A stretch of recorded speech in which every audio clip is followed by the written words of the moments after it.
As some recent massive trades have happened around the league, I'm going to go over 3 of the recent exchanges and give my thoughts on them, talk about who won, who lost, and what these moves mean for the big picture moving forward. And with that, here are my thoughts on 3 recent NHL trades.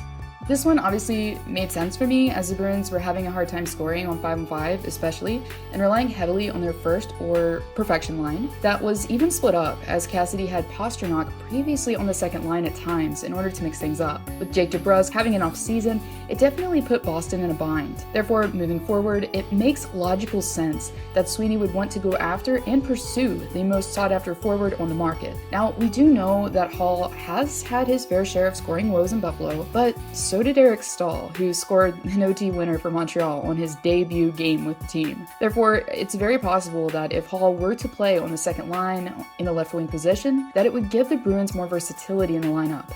As for the trade itself, I just don't think it takes a genius to figure out here that Buffalo got fleeced.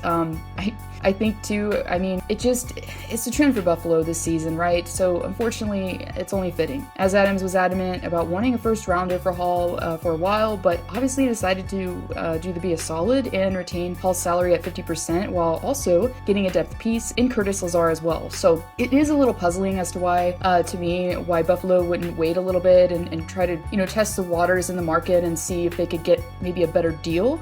But obviously we knew that they were probably going to be retaining Hall's salary, but still it's puzzling for me. In turn, Buffalo got Anders Bjork, who is not what I would say a real adequate replacement for Hall, but the forward did only have 2 goals on the season, so it could go either way.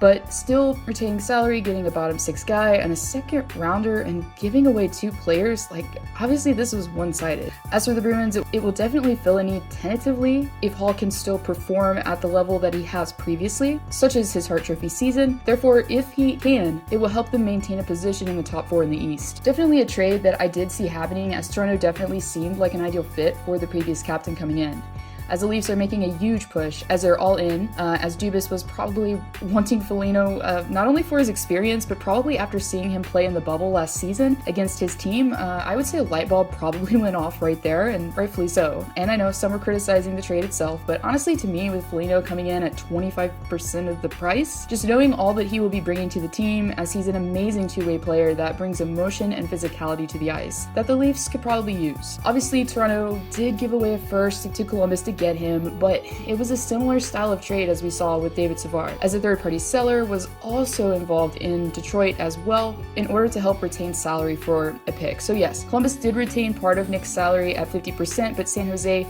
also took 25. So looking at it, on the surface, I honestly think that the Leafs won this by a landslide. Dubas is out there doing Dubas things and really doing a phenomenal job at putting a sandpaper team together, as he's previously learned that you do need grit and physicality even more in the playoffs than ever. So if you were to ask me, is this the main piece that will win the Leafs a cup, I definitely say that if they win, Foligno will be a huge part as to why. He may not score a lot, but he brings so much intangibles that are more of a premium to have in the playoffs especially. And obviously the Leafs are already an offensive juggernaut, so it just balances them out and makes them more conservative really in the end. Last one on the list, we also saw David Rittich dealt to Toronto as well.